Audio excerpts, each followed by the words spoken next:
Welcome to My Expat Stories.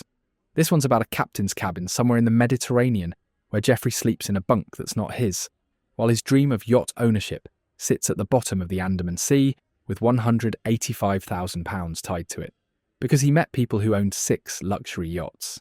Real yachts, quality vessels.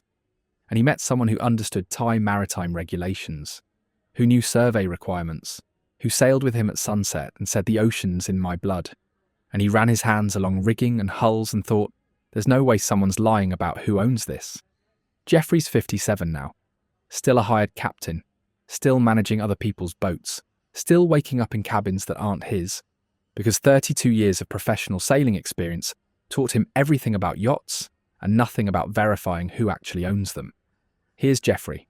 Right, so I'm walking the berths at Royal Phuket Marina, where 6 luxury yachts used to be moored. Every single berth's empty, just cleats and lines and the smell of diesel and seawater. No boats, no people. Nothing. The office where Andaman Luxury Charters operated's locked. Windows dark. I can see through the glass. Completely cleared out. Desks gone, computers gone. Photos of happy clients gone. Edward's not answering his phone. Fiona's vanished. Preya's number's disconnected. 2 months ago I stood on these same berths with Preya. She pointed at a Beneteau Oceanis. Said this one just had its annual survey. Thai Marine Department certification current. Hull osmosis treatment completed last dry dock. She knew the terminology, the timelines, the regulations. Now there's nothing. Just empty water and the sound of halyards clanging against masts from someone else's boat.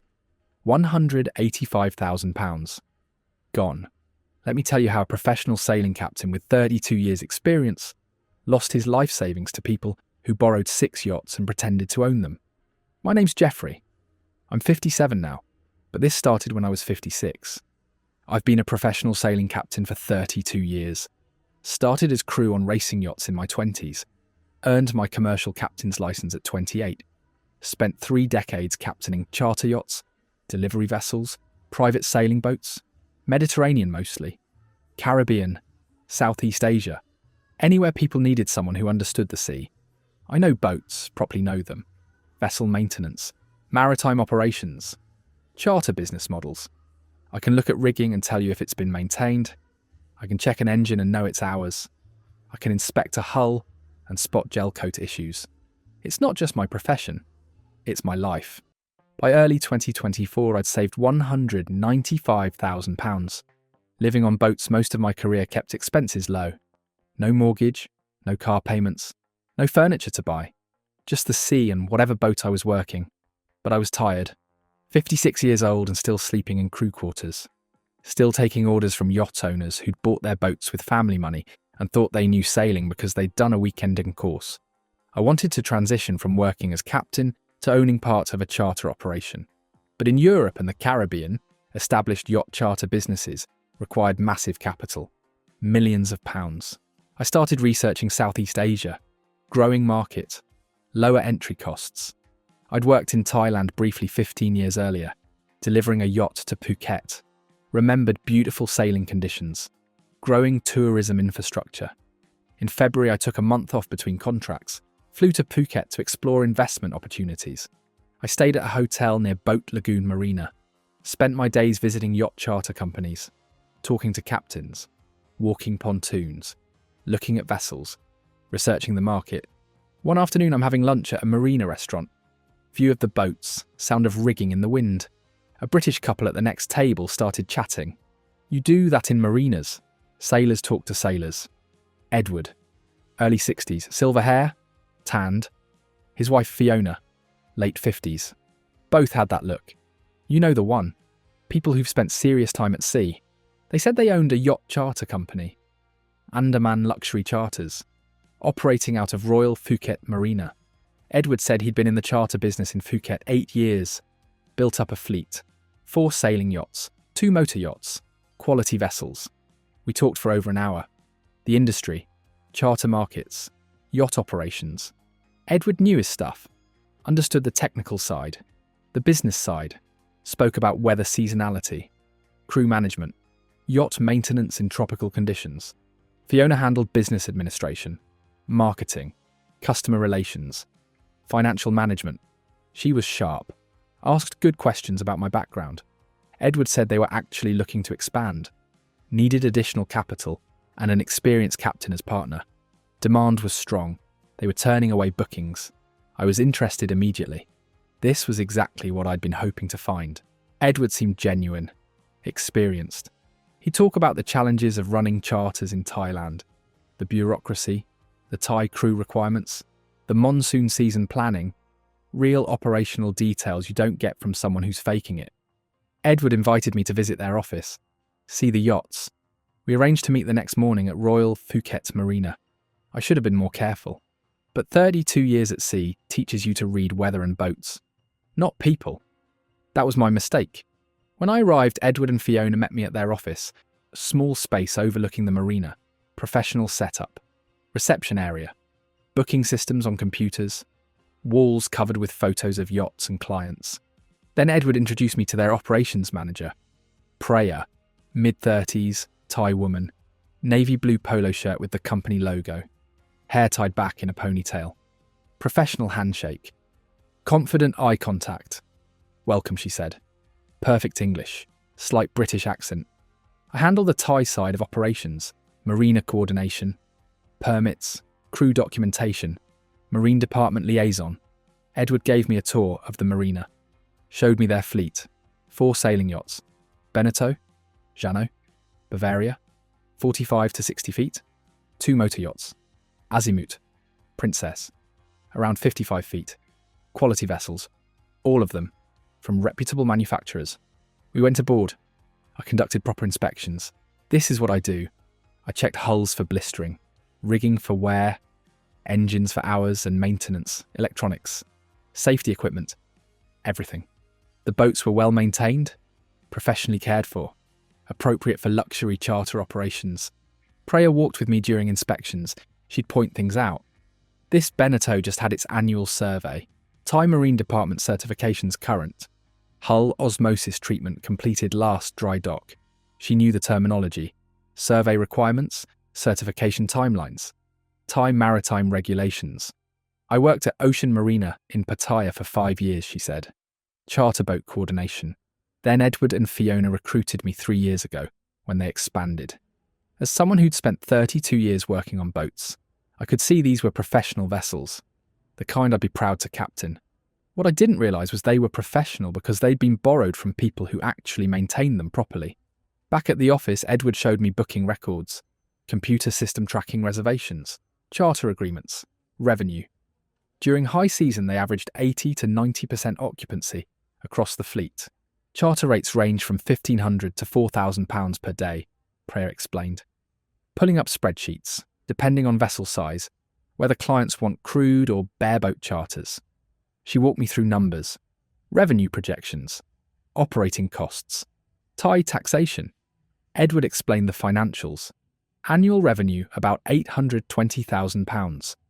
After crew salaries, marina fees, fuel, maintenance, insurance, operational costs, they cleared around 25% profit margin. Those numbers matched what I knew about charter economics. I'd worked this industry for decades. The maths made sense. Edward said they wanted to purchase 2 additional luxury sailing yachts, 50 to 55 feet, would cost about £700,000 total. They had cash available, but needed more capital. If someone could invest £185,000, they could combine that with their cash and a bank loan to buy the new vessels. In exchange for £185,000, Edward was offering 25% ownership. Based on projected revenue from 2 additional yachts, Preya said showing me projections, 25% owner could expect annual profit distributions of £50,000 to £70,000. I was interested. Properly interested. This was an industry I understood completely. Real boats, real operations, in a market with growth potential. I told Edward I needed to do proper due diligence. He said absolutely. Expected nothing less from someone with my professional background. He provided access to all records. Recommended a maritime lawyer named Sarawat who specialised in yacht transactions. Suggested I hire an independent marine surveyor. Over the next 3 weeks I did everything right. Or I thought I did. I hired a qualified marine surveyor. He inspected all 6 yachts. His reports confirmed they were in excellent condition, properly maintained, worth what Edward claimed.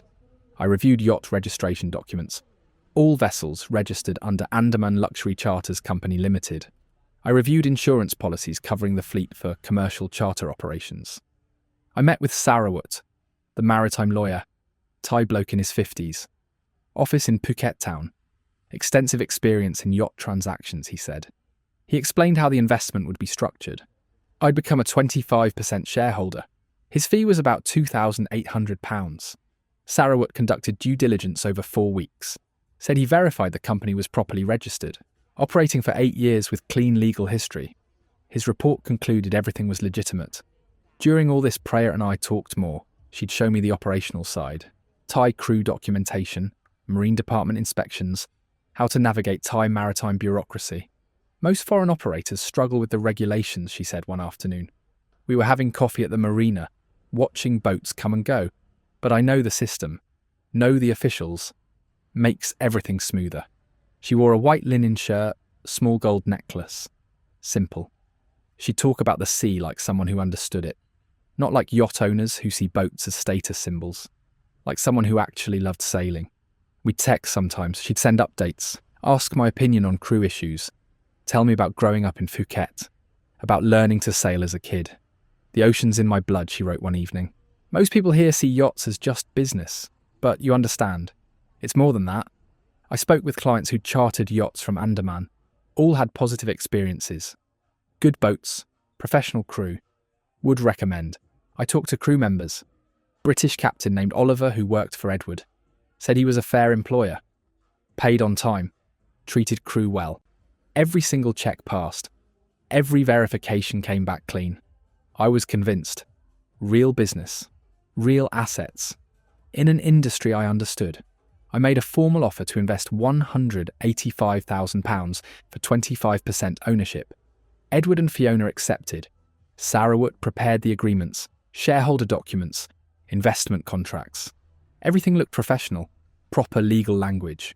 I signed in late March 2024. Edward and Fiona signed. Sarawat witnessed. I transferred £185,000 from my UK account. Roughly 7.9 million baht. Funds went to the company's business account at Bangkok Bank. Edward confirmed the receipt, welcomed me as partner and co-owner. We shook hands on the dock, the 6 yachts behind us, the sun setting over the Andaman Sea. I felt like I'd finally done it. 32 years of working for other people. Now I owned part of something. Should have known better.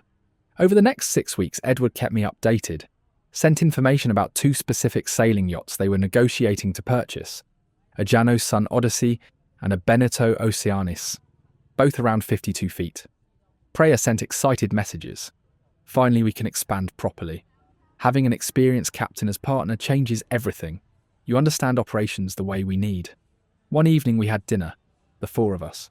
Edward, Fiona, Preya, me, celebrating the partnership at a restaurant overlooking Chalong Bay.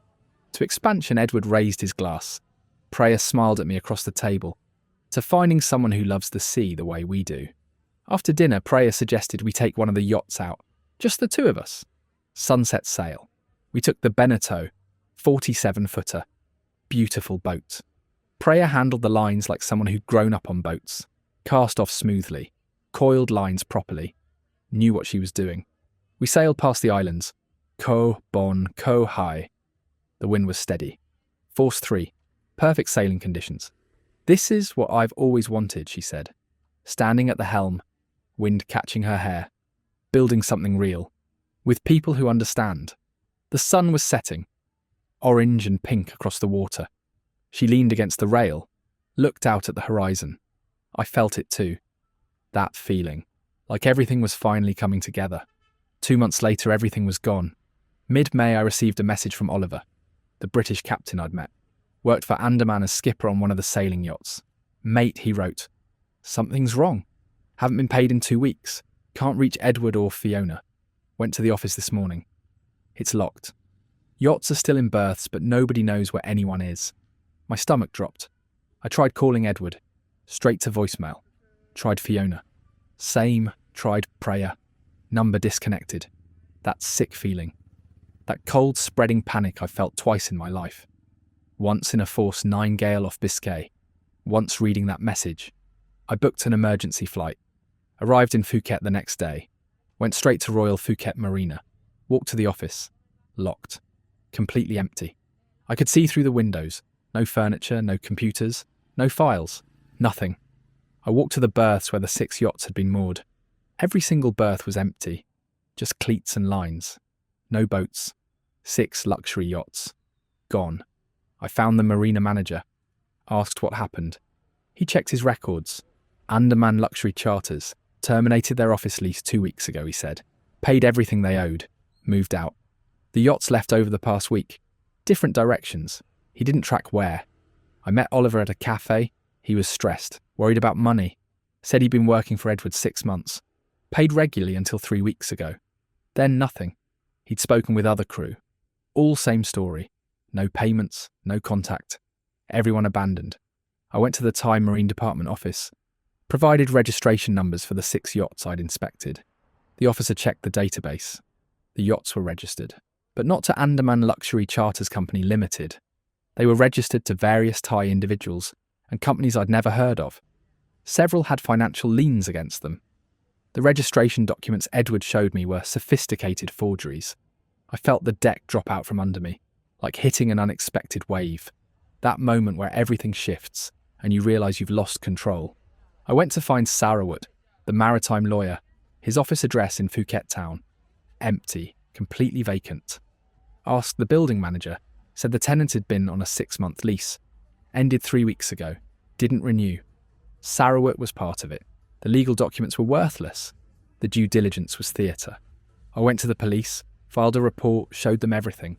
The officer was familiar with yacht charter investment scams. Said these were particularly effective because scammers could temporarily operate borrowed or chartered yachts. Everything I saw was likely staged, he explained. The yachts were real but didn't belong to Edward.